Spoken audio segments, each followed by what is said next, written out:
Welcome back to Face the Nation. Former President George W. Bush has written a book about his dad, 41. And we went to his library in Dallas to talk with him about it.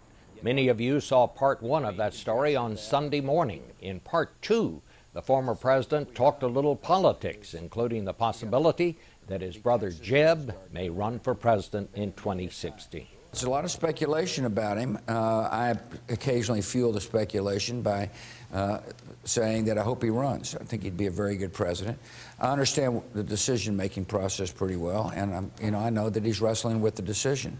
If you had to make an estimate right now, what do you think is going to happen? You think he's going to do it? I think it's 50-50. What's up, Rohan? This is Dudricles. What's up, bro? You going to school? Yeah, actually I have a test next week and I was hoping to study a bit more. You think you could take me to the shell? If I take you to the shell, are you gonna make me drive you there and drive you back home? If I say yes, will you still take me? No. Alright, cool, man. Thanks.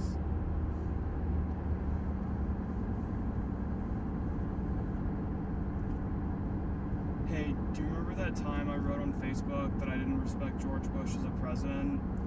Yeah, because of the war in Iraq. No, that's not what I was talking about at all. He didn't have a choice on that. I'm talking about other things he did, like how he tried to amend the Constitution to prohibit same-sex marriage. No, that's something I can understand, because everyone deserves to be happy and to be treated equally. You know what's ironic about that? No, what? His vice president, Dick Cheney, has a lesbian daughter.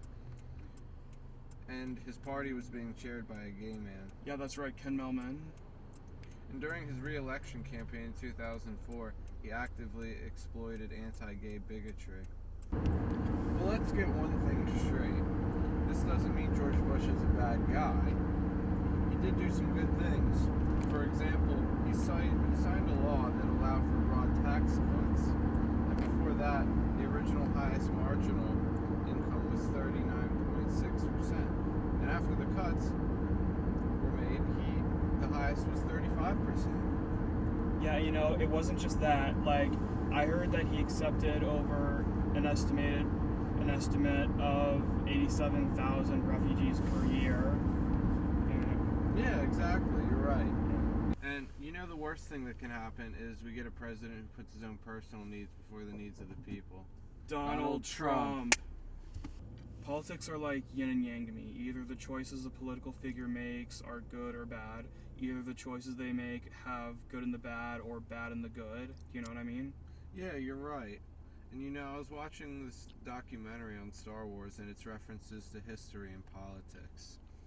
And at the end of the documentary, Nancy Pelosi, the Speaker of the U.S. House of Representatives, said the power always belongs to the people, and that is where anyone who has power derives it from the people. Peace, bro. Peace, bro.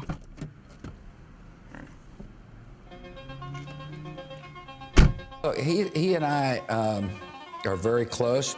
On the other hand, he's not here knocking on my door, agonizing about the decision. He knows exactly, the ramifications on family, for example. He's seen his dad and his brother go through the presidency. I'd give it a toss-up. I know this about Jeb. He's not afraid to succeed. In other words, I think he knows he could do the job, and nor is he afraid to fail. For your brother, is it worth putting a family through? Yeah, it is. Is it? I think it is, yeah. I mean, I put our family through it. And one of the lessons you learn from George H.W. Bush is that you can go into politics and still be a good father. In other words, the priorities of your life don't have to be compromised. I know Jeb's priority is his family. A priority is his family. I also know it's his country and his deep faith. And he has seen that you don't have to sell those out in order to be a politician.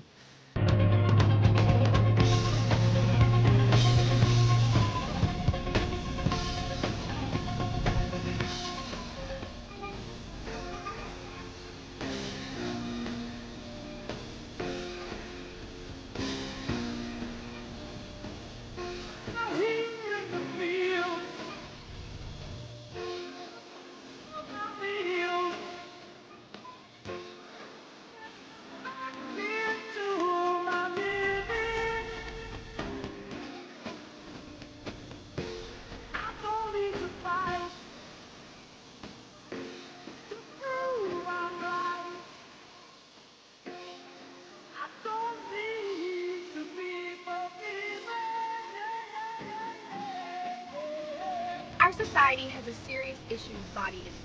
We are bombarded with ultra-thin role models the media claims set the standard of beauty. And just starting the conversation about the way that the media and advertisements constantly throw in our face a thin ideal rather than a healthy ideal. And health is based on 5 things: blood pressure, blood sugar, cholesterol, resting heart rate, and hip to waist ratio. And those things are never talked about. It's always talked about appearance, and health looks different on everyone.